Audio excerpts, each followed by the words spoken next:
Hello friends, it's Vervain, and I thought that today I would walk through with you a tarot spread that I have created for Libra season.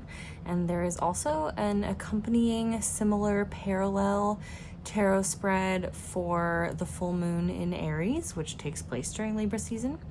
And I'll walk through both of those spreads. I've done a whole blog post that has like the graphics for these spreads that shows you how they're all laid out and has all the questions written out, and I will link that blog post in the description below, so check that out if you would rather read than watch, or if you would like both, or if you would just like to have the graphics to refer back to after the video. I thought that I would do a reading for myself. I was gonna say the collective. I don't think this will really work for like the collective. I do think this is something that's better done on an individual basis. If you want to do this for yourself, that's kind of what this resource is for. If you aren't super comfortable reading cards for yourself, or practicing any form of divination, and you'd really like to have this spread done for you, reach out to me. I offer divinatory services on my website in my emporium at vervainandtheroses.com, so you can check out the link in the description below for that as well, if that is something that you would like.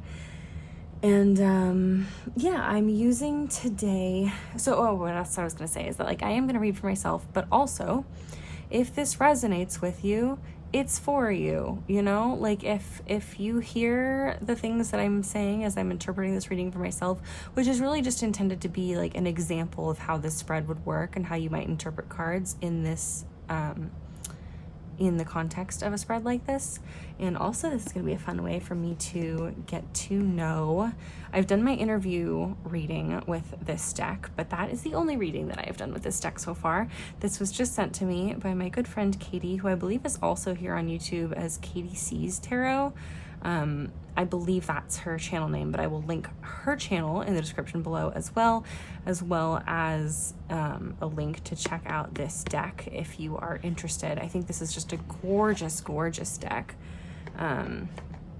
It's been on my list for a long time, and I guess she just got it for herself, and she was playing with it, and she was like, Vervain, did you ever end up getting this deck? Because I just feel like you need to have it. And it's just truly gorgeous. There's so many roses, and there's at least one really great mushroom card, peacocks, just all sorts of motifs that are like really meaningful to me. There's the mushroom devil card. And another interesting thing about this deck is that it has masculine kings, and then it also has feminine kings. So every suit has two kings, and one of them is masculine and one of them is feminine. So yeah, like there's the King of Pentacles, there's also the King of Pentacles. So yeah, I think I will use this deck today. It'll be a fun way for me to get to work with it and for you guys to get to see it in action. It has these beautiful silvery edges. And we're gonna do this tarot spread for Libra season. I'll put the graphic up on the screen so you can see how it goes. It's a 3-card spread. So we're gonna have a card. These are not my cards, these are just an example. We're gonna have one card here. So if you imagine the scales of justice that are the symbol of the sign of Libra, and also the Justice Tarot card is the card that's associated with the sign of Libra, and there's a whole thing about that in my blog post. But we're gonna pick one card to go on each side of the scales, to go in each of the scale pans. So the one over here is gonna be for an influence that's too heavy in our life, or something that's taking up too much space in our life, something that has too much influence in our lives right now, that needs to be like lessened or pulled back. And then over here, it'll be something that is too light in our lives right now, that is not present enough, that needs greater influence in our lives. So if you can imagine, the scales would be like this. And then at the fulcrum, we're gonna put a card that's gonna help us bring those back into balance. Just a piece of wisdom that will help us bring those forces back into balance so that we can end up with the scales in balance and harmony. And Libra season is all about balance and harmony and also relationships. And so the Aries, the full moon in Aries version of the spread, because full moons are kind of about that tension between the moon in the sign that is in opposition to where the sun is. So where the sun in Libra is all about relationships and harmony and balance, and then Aries has a strong pull towards individuality and personal fulfillment and personal goals. So the full moon in Aries like version of this spread, which of course you can do these spreads at any time. You don't have to wait for the full moon in Aries. You don't have to wait for the Libra season if you're seeing this later. If you're seeing this when I post it, it is Libra season now, and it is about to be the full moon in Aries in like a week or two. 2 weeks. But so the version for the full moon is, instead of like what's too heavy, what's not enough, it's what do I need? What do I need to honor myself and my needs and desires? How can I honor myself and my needs and desires? And what do my loved ones need from me? How can I make sure that I'm honoring my loved ones and their needs and desires? And then again, a card in the middle to like, how can I bring those into balance and find that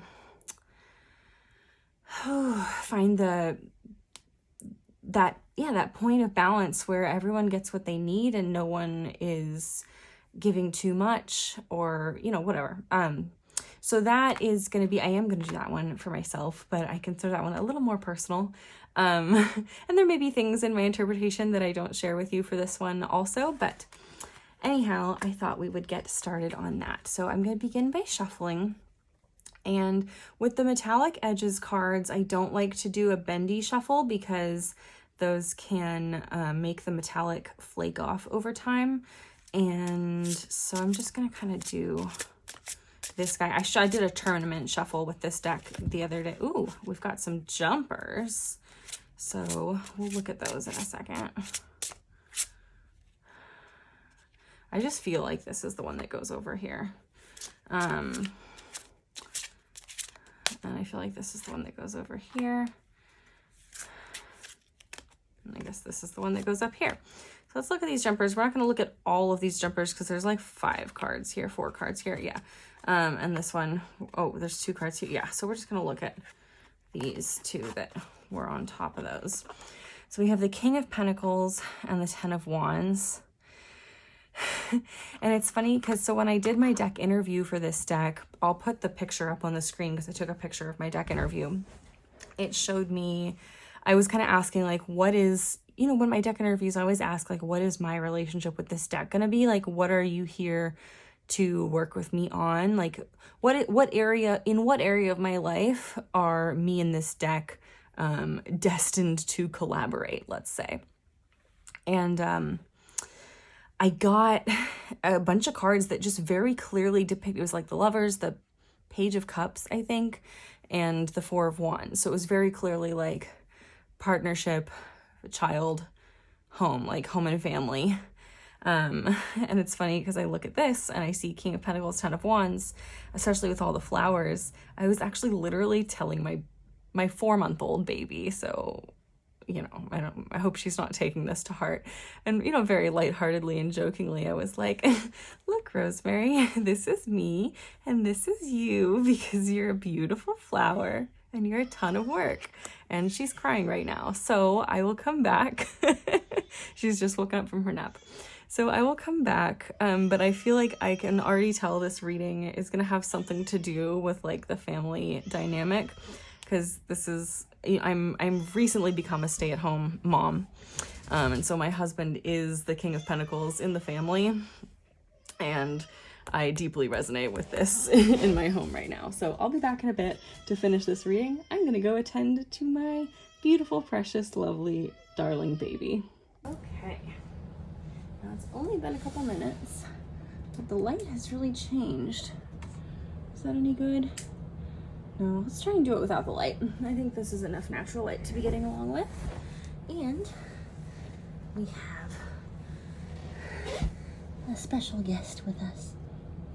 She's a little confused by this, but she is going to be sitting here with me while I go through these cards. So we have what is very clearly to me, my husband and I, and I'm just going to keep this out. Maybe I'll examine the cards underneath later. They might tell me something else. What is there too much of in my life just now? Page of Wands. That, I have to be honest, makes sense because I have been completely redoing my whole website. I just relaunched it actually, and I have been putting a lot of energy towards getting that up and running and like creating more blog posts for it. That's literally like what I'm doing right now, is filming for my YouTube to go along with the blog post that I wrote about the tarot spread that I created.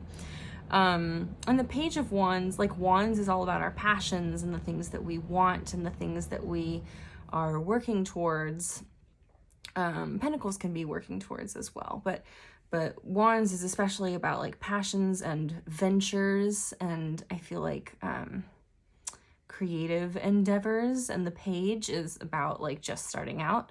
And so like I've had my website and technically I've had a blog for a really long time, but I haven't really like used my blog much.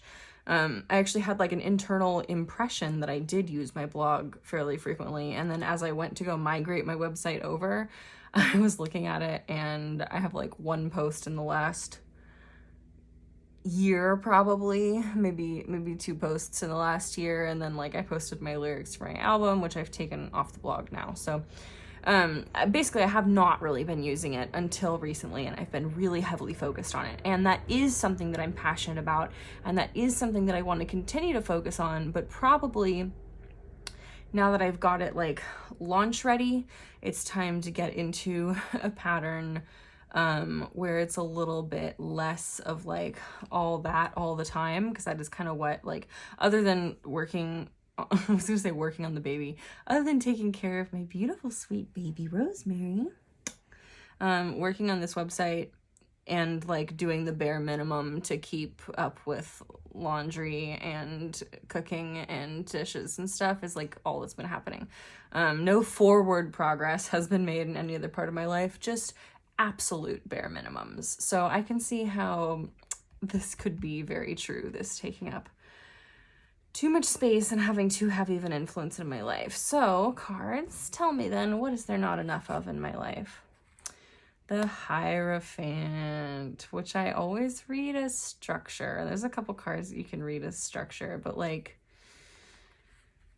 the Hierophant, I mean, it is kind of like, there's a sense in which it's like divine guidance, right? But I feel like what it really is, for me at least, is like the part of your conscience that like knows what to do. Like you know what you're supposed to do, whether you believe it's like God telling you to do it or you believe it's just like the thing that you should do to achieve your goals. We know what we're supposed to be doing. And I know that I need structure in my life. I need rhythm and ritual in my life, even maybe a little tiny bit of routine. I like rhythm and ritual better though. We're gonna go with that. And I actually had a really good, I just gotten to like a really good point with rhythm and daily rituals and things in my life when I went to California with my baby and my husband, and oh my God. Recovering from travel as an adult with like a home and a job and a suitcase is one thing. Recovering from travel when like the travel, I don't remember where I heard it. I feel like it was on Farmhouse on Boone, or not on Farmhouse on Boone, but on her podcast. What's it called? Simple Farmhouse Life. And Lisa was talking about how like parenting, or when you're a parent, vacation isn't really vacation, it's just parenting somewhere else. And I really felt that on this trip. It completely knocked me out of my rhythm. It completely knocked me out of my groove. And like we were really good. We were getting up at like in time to go outside and ground during the sunrise every single morning before we went to California. Since we got back, I have not done that one single time. I've grounded outside like maybe 3 times since I'm like embarrassed to tell you this. So yes, I need more rhythm and ritual and routine back in my life. Those things that I want to be doing every day, I need to be doing every day. And this can still be present. It's still like this project of like, I really want to devote serious consistent energy to my blog and my website, both because I want to be, both because I have so much information and knowledge to share and so many ideas to share. And they sit around in my head so much that I feel like I've shared them. That's what I'm saying about like, I was so surprised to see there was so little on my blog, is because all these ideas spend so much time in my head and so much time in like one-on-one conversations with friends that I feel like I've shared all these things and put all this information out there, and I really haven't. So I really want to get a lot of the information and ideas that I have out there somewhere where other people can reference them, and maybe even where I could reference them if I needed to. And also, like, as a stay-at-home mom now, I could really stand to level up my personal monetization. And, I do sell divinatory services. I do divinatory coaching, which is like tarot reading, but better. You can read about it on my website. I do all sorts of things. I don't actually have I do have like some handmade books that are supposed to be in my shop, but since I've just relaunched the website, I didn't like completely fill up the shop before I launched it. I'll be slowly adding products back in over time. So, I have magical handmade goods that I make and that I love to be able to share with the world. And I love to share my divinatory services with the world. I love reading for people. Like this is one of my absolute favorite things to do. This is my favorite language to speak. Tarot is my favorite language to speak. And I love speaking it. I love interpreting it for other people. So that's what my divinatory coaching services are in a nutshell. And I, like, not to brag, but I'm really good at it. I've been doing it for over 20 years now. And I do think I am really good at it, and I always get positive feedback. And so that's something that, I want to be putting myself out there more. I want to be putting my handmade creations out there more. I'd love to eventually create some courses on like magical junk journaling and tarot reading and kitchen witchery and all sorts of things. So that's why I am wanting to devote a lot of energy towards my blog this year, but it doesn't need to be like every second of my quote unquote free time every day, like every second that she's not napping, or that she is napping, basically. It can be,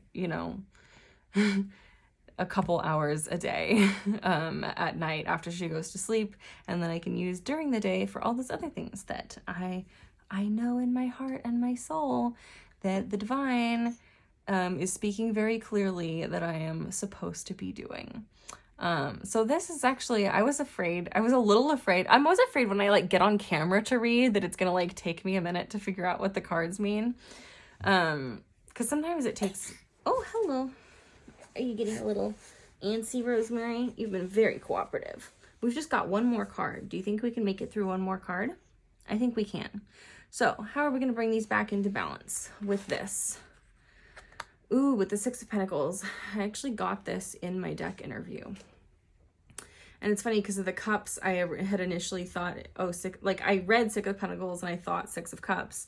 And so I was thinking about like childhood and the past and inner child and memories and all those sorts of things. But the Six of Pentacles is really about giving and receiving.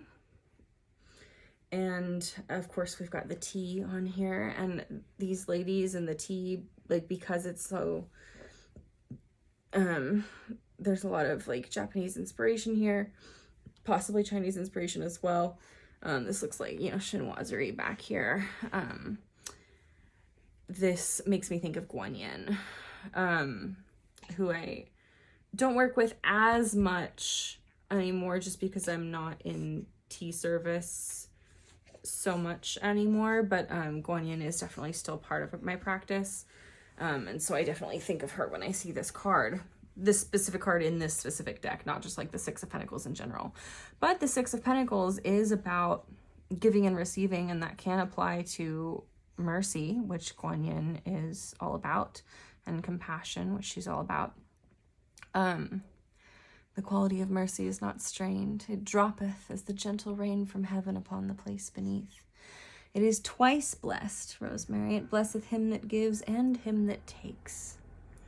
Okay, so enough Shakespeare for the moment. Six of Pentacles. How is that going to help me bring my ambitions and my daily rhythm into balance? I think because the receiving end of this is like I've been focused so hard on giving my energy towards really just like two things, right? Like giving my energy towards my baby and giving my energy towards my blog and my website and all that comes attached to that. And I have not been pouring back into myself over the past couple weeks. I've been really good about that all year, but my word of the year is overflow. And over the last couple weeks, like since we got back from California, oh my God, is this literally, look at this, look at the teapot. I gotta stand up so I can see what's in frame. This is our Libra season tarot spread. Do you see that? This is why I fucking believe in tarot, guys. Do you see the scales of justice on the teapot? I love tarot. I friggin' love tarot. So yeah, I need to be pouring back into myself, like, because things like, you know, making sure I go out and ground on the grass and I'm up for sunrise, that is a way that I pour into myself, as well as a way that I pour into my baby. And making sure that I'm getting my movement in is also, you know, like, it's a thing that I do. I have to give energy to get it done, but ultimately it's pouring back into myself is what it is. And so I need to reprioritize that pouring back into myself and that making my own cup overflow, because when my own cup runneth over, I can pour from the overflow. And then this is easy, and this is easy, right? And I don't need to be 10 of wandsing it all the time. I need to be filling my cup. This makes so much sense. And yeah, my husband has definitely, I mean, he's been very, very understanding about like, hey, I know that it's going to be a lot of like upfront, to make sure I don't go out of frame. I know it's going to be a lot of like upfront work to get this new website launched and to get ahead a little bit. And then it is going to be, you know, consistent work all the time from there. But it's supposed to be like more work up front and a little less work after the launch. So now that I'm launched, I think I can afford to tone it down a little bit, and pour back into myself and pour back into my family. Yeah, because he's been picking up a little bit of slack around here. Because also, like, in addition to the travel knocking me out of my rhythm, it knocked Rosemary out of her rhythm. And also, she just kind of hit her 4-month sleep regression, if you want to call it that. She's sleeping through the night, which is fantastic. But before, I could count on at least 1 2 or 3 hour nap a day. And now she is not about that vibe. She is all about those 20-minute naps. And sometimes the whole 20 minutes she's asleep, but she's nursing. She'll dream feed for her entire nap. And she's a little small for her age, so I'm trying to let her feed as much as she wants to and not like pull her off early, even though I'm like itching to go get stuff done. And so then I'll like wait for her to fall off the nipple, and then she falls off, and then she's like, oh, that was a nice nap, I'm awake now. So we've all been a little thrown off our rhythm by the travel and by just the reality of babies growing up. I'm gonna put you under here again because you're so cute. You're just so dang cute. And you've been very cooperative for this. Thank you, Rosemary. Everyone say thank you, Rosemary, for your cooperation. Thank you, Rosemary, for your cooperation. Okay, so that is, without these guys, which I'll examine myself later, that is the tarot spread for Libra season. And if you want to check out the complete details, there's like, this was very easy for me to interpret because I know myself really well, and it was just very clear what it was talking about right away. and I know my cards really well. But if you need sometimes, you know, I'm not immune to this. Sometimes I'll draw a card about myself and I'm just like, what the fuck does this mean in this context? Like, I know what this card means, I know what the question is that I asked, but like, this doesn't make any sense. How else can I think about this? And so for each question, each spread position, for both versions of the reading, both the general Libra season one and the relationships focused one for the full moon in Aries, each card position has not only the questions that you're like asking that the card is supposed to answer, it also has like 4 or 5 questions for reflection for you to ask yourself as you're trying to interpret the cards that you've drawn. So like different ways to think about what each card might be telling you.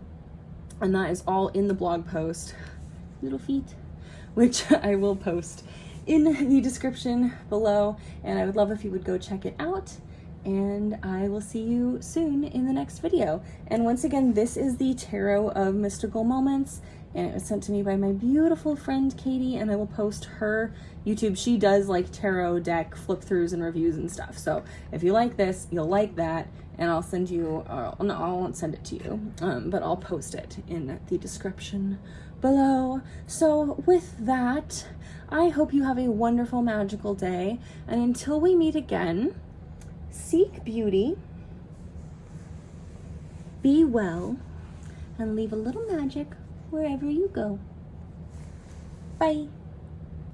Okay, I said I wasn't going to include this in the video, and I've already taken the thing off the tripod, but I was looking at these cards that fell out under us, and I'm not sure what this one means. I'm not going to pull that out, but the ones that were under the card that I felt represented me makes so much sense as like a story of like what I'm supposed to do here. Okay, so we've got the Ace of Swords, which is like you gotta